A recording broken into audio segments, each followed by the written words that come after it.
नमस्कार बच्चों, आइए बच्चों आज हम इस वीडियो के माध्यम से वार्षिक परीक्षा मूल्यांकन वर्कशीट 2021-22 इसके अंतर्गत जो प्रोजेक्ट कार्य हमें दिया गया है, जैसे कक्षा 8 विषय गणित का प्रोजेक्ट कार्य है खंड ब इसके अंतर्गत। तो हम इस प्रोजेक्ट कार्य को किस प्रकार से अपने घर से, अपने माता पिता, बड़े भाई बहन के सहयोग से एवं अन्य सहयोग से हम किस प्रकार से इसे पूर्ण कर सकते हैं, आइए आज हम इस वीडियो के माध्यम से समझेंगे। देखिए बच्चों, वार्षिक मूल्यांकन के अंतर्गत ये प्रोजेक्ट कार्य है। इसमें हम देखेंगे सामान्य सी जानकारी यहाँ पर अंकित करेंगे, जैसे शाला का नाम, शाला का डाइस कोड, और यहाँ पर देखिए शाला का डाइस कोड जो हमें अपने शिक्षक से प्राप्त हो जाएगा। इसके बाद अपना अनुक्रमांक, रोल नंबर हमें विद्यालय में मिल जाएगा, उसको रोल नंबर को यहाँ पर अंकित करना है, जैसे इस प्रकार से यहाँ पर अंकित करेंगे। ठीक है बच्चों, आइए अब हम देखते हैं। इतनी जानकारी भरने के बाद हम आगे अब इन प्रश्नों का हल इस प्रकार से समझते हैं। देखिए खंड ब इसके अंतर्गत प्रश्न दिया गया है। देखिए प्रश्न पहला है, विद्यार्थी प्रति दिवस अपने पढ़ने के समय को निम्नांकित सारणी में लिखें एवं सारणी के आधार पर प्रश्नों के उत्तर देवें। देखिए विद्यार्थी जो हैं, हम लोग जो हैं, हमारे प्रतिदिन पढ़ने के समय को हम इस सारणी में लिखेंगे और इनके प्रश्नों के आंसर देंगे। जैसे देखिए सारणी हमने बनाया है, विद्यार्थी द्वारा पढ़ने में लगाया गया समय। जैसे देखिए यहाँ विषय, दिन, सोमवार, मंगलवार, बुधवार, गुरुवार, शुक्रवार, शनिवार, सप्ताह के दिनों के नाम है। अब देखिए हम यहाँ पर देखेंगे प्रथम भाषा जो हिंदी है, इसके हम देखेंगे सोमवार को हमने कितने घंटे पढ़ा, इसको यहाँ लिख देंगे, इससे कितना समय लगा। इसके बाद मंगलवार, बुधवार, यदि मंगलवार को नहीं पढ़ा तो इस प्रकार से हम डैश लगा देंगे, यदि पढ़ा है तो उसका समय भी हम लिख देंगे। इस प्रकार से देखिए सभी दिनों के हम जो विषयवार हमने जो पढ़ाई की, जितना समय लगा उसको हम लिख देंगे। इसी प्रकार से द्वितीय भाषा अंग्रेजी का भी हम लिख देंगे। इस प्रकार से समय देखिए आप अपने अनुसार भी यहाँ समय लिख सकते हैं। ठीक है बच्चों, इसके बाद देखिए तृतीय भाषा का समय देखिए हम लिख देंगे इस प्रकार से 8:30 से 9 PM। इस प्रकार से देखिए आप समय PM और AM में दर्शा सकते हैं, आपने जो समय आपने पढ़ाई में लगाया है। इसके बाद देखिए अगला विषय गणित, इसी प्रकार से विज्ञान और इस प्रकार से सामाजिक विज्ञान। तो देखिए बच्चों, इस प्रकार से हम सामाजिक विज्ञान से लेकर हम जो 6 विषय हैं पूरे, इन विषय के हम यहाँ पर दिनों के आधार पर हम इनका जो समय लगा उसको हम बता सकते हैं।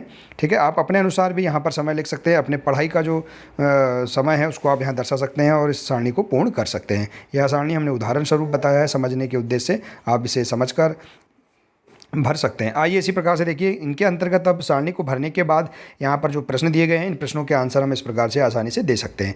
पहला प्रश्न है, विद्यार्थी द्वारा मंगलवार को कौन सा विषय सबसे अधिक पढ़ा गया। अब देखिए यहाँ पर हम देखेंगे विद्यार्थी के द्वारा मंगलवार को, देखिए मंगलवार के दिन हम देखेंगे, ये मंगलवार को यहाँ पर देखेंगे कौन सा विषय सबसे अधिक पढ़ा गया। जैसे देखिए द्वितीय भाषा 8 से 8:30, देखिए आधा घंटा। इसके बाद 6 से 8 2 घंटा, यहाँ देखिए 8 से 8:30, यहाँ देखिए 4 से, तो यहाँ सबसे ज़्यादा गणित विषय पढ़ा गया है। तो हम यहाँ लिख देंगे विद्यार्थी द्वारा मंगलवार को गणित विषय सबसे अधिक पढ़ा गया। ठीक है बच्चों, आप समझ गए। इसी प्रकार से हम देखेंगे अन्य जो प्रश्न हैं उनके आंसर। किस दिन विद्यार्थी ने सबसे अधिक समय पढ़ाई की। तो अब देखिए यहाँ पर कौन से किस दिन विद्यार्थी ने सबसे ज़्यादा पढ़ाई की। तो देखिए हम यहाँ पर सारणी को देखेंगे, तो सारणी में देखेंगे हम सोमवार को विद्यार्थी ने सबसे अधिक पढ़ाई की। तो देखिए इसे किस प्रकार से हम देखेंगे, यहाँ पर सोमवार के दिन हमने सभी विषय की हमने पढ़ाई की है, तो सबसे इसका हम यदि योग करते हैं तो सबसे ज़्यादा यहाँ पर इनका समय आएगा। तो यहाँ पर हम इस प्रकार से दिनों का दिन निकाल सकते हैं कि कौन से दिन हमने सबसे अधिक पढ़ाई की। इसके बाद है देखिए अगला, पूरे सप्ताह में विद्यार्थी किस विषय की पढ़ाई सबसे कम की पूरे सप्ताह में। तो देखिए हम यहाँ देखेंगे पूरे सप्ताह में, जैसे तृतीय भाषा संस्कृत है, यहाँ पर 2 दिन पढ़ाई नहीं की गई। तो देखिए हम यहाँ पर बता सकते हैं कि तृतीय भाषा की पढ़ाई सबसे कम की गई। इसके बाद है पूरे सप्ताह में विद्यार्थी ने गणित और विज्ञान विषय को पढ़ने में कितना समय दिया। तो देखिए पूरे सप्ताह में विद्यार्थी ने गणित को 7 घंटे और विज्ञान को 5.5 घंटे का समय दिया। तो देखिए पूरे सप्ताह में हम यहाँ पर इनका टोटल कर देंगे। तो इस प्रकार से गणित विषय का और सामाजिक विज्ञान विषय का यहाँ समय आ जाएगा। इसके बाद देखिए इसके अंतर्गत यहाँ दिया है, उपरोक्त आंकड़ों का प्रयोग कर एक दंड आलेख बनाइए। तो देखिए बच्चों, हम इस प्रकार से यहाँ पर दंड आलेख बना सकते हैं। देखिए आंकड़ों का प्रयोग करते हुए यहाँ पर प्रथम भाषा, द्वितीय भाषा, तृतीय भाषा, विज्ञान, देखिए इस प्रकार से, और हम यहाँ पर घंटे लिख देंगे, 1 घंटा, 2 घंटा, 3 घंटा, 4 घंटा, इस प्रकार से। अब हम यहाँ पर इसके आधार पर प्रथम भाषा कितने घंटे पढ़ा गया, द्वितीय भाषा, तृतीय भाषा, देखिए इस प्रकार से हम यहाँ पर सभी भाषाओं का हम एक दंड आलेख इस प्रकार से बना सकते हैं। ठीक है बच्चों, तो इस प्रकार से हम यहाँ पर इस प्रश्न को पूर्ण कर सकते हैं। देखिए इसी प्रकार से देखिए अगला प्रश्न इसके अंतर्गत दिया गया है। देखिए दूसरा प्रश्न है, विद्यार्थी अपने घर या आसपास के परिवेश से कम 5 वृत्ताकार वस्तुओं का चयन करें। चयनित वस्तुओं की त्रिज्या, व्यास एवं परिधि का माप मापन करें। उपरोक्त मापों की सहायता से निम्नांकित सारणी को पूरा करें। तो देखिए बच्चों, हम यहाँ पर अपने सबसे पहले प्रश्न है, अपने घर या आसपास के परिवेश से कम 5 वृत्ताकार वस्तुओं का चयन करेंगे। तो वृत्ताकार वस्तुएं देखिए यहाँ दी गई हैं, जैसे चकला, 1 रुपये का सिक्का, रोटी, प्लेट, थाली, चूड़ी, पहिया, अंगूठी, डिब्बे का ढक्कन, घड़ी। इस प्रकार से हम यहाँ पर, तो इस प्रकार से हम यहाँ पर वृत्ताकार वस्तुओं के नाम लिख देंगे। ठीक है बच्चों, अब देखिए इनकी त्रिज्या हम बताएंगे यहाँ पर, जैसे इनकी त्रिज्या, इनका व्यास, इनकी परिधि और क्षेत्रफल हम निकालेंगे। तो बच्चों देखिए, यदि चकला है, देखिए इसकी त्रिज्या दी गई है 4 सेंटीमीटर और व्यास दिया है 8 सेंटीमीटर। तो देखिए इसकी परिधि क्या होगी, 8 पाई सेंटीमीटर होगी। ठीक है, इसके बाद देखिए, क्योंकि जो व्यास होगा वही इसकी परिधि होगी, और क्षेत्रफल देखिए हम त्रिज्या गुणा व्यास कर देंगे। त्रिज्या का देखिए व्यास का दुगना भी कर देंगे हम, तो यहाँ पर हमारे पास त्रिज्या आ जाएगी। ठीक है बच्चों, देखिए हम क्षेत्रफल इसका यहाँ निकाल लेंगे। वृत्त का क्षेत्रफल का सूत्र लगाकर हम यहाँ पर क्षेत्रफल भी आसानी से ज्ञात कर लेंगे। इसके बाद देखिए इसी प्रकार से 1 रुपये का सिक्का, रोटी, प्लेट, थाली, चूड़ी, पहिया, अंगूठी और डिब्बे का ढक्कन, घड़ी, इनकी हम यहाँ पर त्रिज्या लिख देंगे, व्यास लिख देंगे, परिधि लिख देंगे। देखिए बच्चों, जो व्यास होता है वही इसकी परिधि होगी, और क्षेत्रफल हम इसका, वृत्त का क्षेत्रफल का सूत्र लगाकर हम आसानी से इस प्रकार से हम समझकर इनको हम ज्ञात कर सकते हैं, सारणी को पूरा कर सकते हैं। आइए अब इसके अंतर्गत हम सारणी के अंतर्गत निम्नलिखित प्रश्नों के आंसर दे सकते हैं। जैसे देखिए, उपरोक्त सारणी के आधार पर निम्नांकित प्रश्नों के उत्तर दीजिए।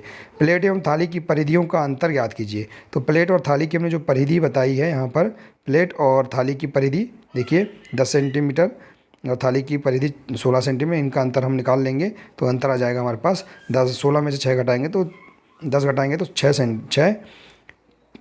सेंटीमीटर आ जाएगा। इसके बाद देखिए यहाँ पर आ जाएगा, प्लेट का क्षेत्रफल थाली के क्षेत्रफल से कितना कम है। तो प्लेट का क्षेत्रफल थाली के क्षेत्रफल से कितना कम है, देखिए हम क्षेत्रफल में यहाँ देख लेंगे। क्षेत्रफल निकालने के बाद प्लेट का क्षेत्रफल देख लेंगे और थाली का क्षेत्रफल, तो 64 में से हम 25 घटा देंगे तो आंसर हमारे पास आ जाएगा।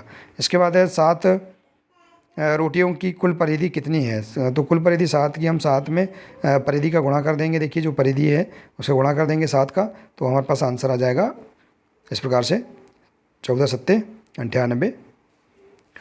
और इसके बाद देखिए सबसे अधिक क्षेत्रफल किस वस्तु का है। तो सबसे अधिक क्षेत्रफल पहिया का है, क्योंकि जो वस्तु बड़ी होगी उसका क्षेत्रफल अधिक होगा। इसके बाद देखिए अगला है, सबसे बड़ी व सबसे छोटी वस्तु के क्षेत्रफल का अंतर ज्ञात कीजिए। अंतर अर्थात हम घटाएंगे, तो हम यहाँ घटाने की समझ भी सीखेंगे। तो देखिए सबसे बड़ी व सबसे छोटी वस्तुओं का क्षेत्रफल का अंतर है 440 वर्ग सेंटीमीटर। तो देखिए आपको यहाँ पर सबसे बड़ी वस्तु का क्षेत्रफल लिख देना है, इसके बाद सबसे छोटी वस्तु का क्षेत्रफल। तो आप इस प्रकार से लिख भी सकते हैं कि बड़ी वस्तु का क्षेत्रफल किसका है, पहिया है, इसका क्षेत्रफल लिख देंगे, और सबसे छोटी जो वस्तु है उसका हम क्षेत्रफल लिख देंगे। जैसे अंगूठी है, इसका क्षेत्रफल हम लिख देंगे, तो हमारे पास आंसर आ जाएगा। ठीक है बच्चों, तो इस प्रकार से हम बहुत ही सरल तरीके से हम यहाँ पर प्रश्नों के आंसर भी दे सकते हैं। देखिए बच्चों, हमने यहाँ जो इस प्रश्नों के आंसर बताए हैं ये उदाहरण स्वरूप समझाने का प्रयास किया है। आप इनके आधार पर, इनके अनुसार आप वस्तुएं लेकर आप उनकी त्रिज्या, व्यास, परिधि और क्षेत्रफल निकाल कर प्रश्नों के आंसर आसानी से दे सकते हैं। ठीक है बच्चों, तो बच्चों आशा है कि आपको इसके अंतर्गत दिए गए सभी प्रश्नों के आंसर आपको समझ में आ गए होंगे कि हमें किस प्रकार से प्रोजेक्ट कार्य के सभी प्रश्नों को पूर्ण करना है। तो बच्चों आशा है कि आपको सभी प्रश्न समझ में आ गए होंगे। यदि बच्चों आपको इसी प्रकार से इसके आगे के सभी वीडियो देखना चाहते हैं तो आप इस चैनल को सब्सक्राइब कर लें, बेल आइकन को प्रेस कर लें, ताकि आने वाले सभी महत्वपूर्ण वीडियो आप तक पहुंचते रहेंगे। मिलते हैं नेक्स्ट वीडियो में। नमस्कार।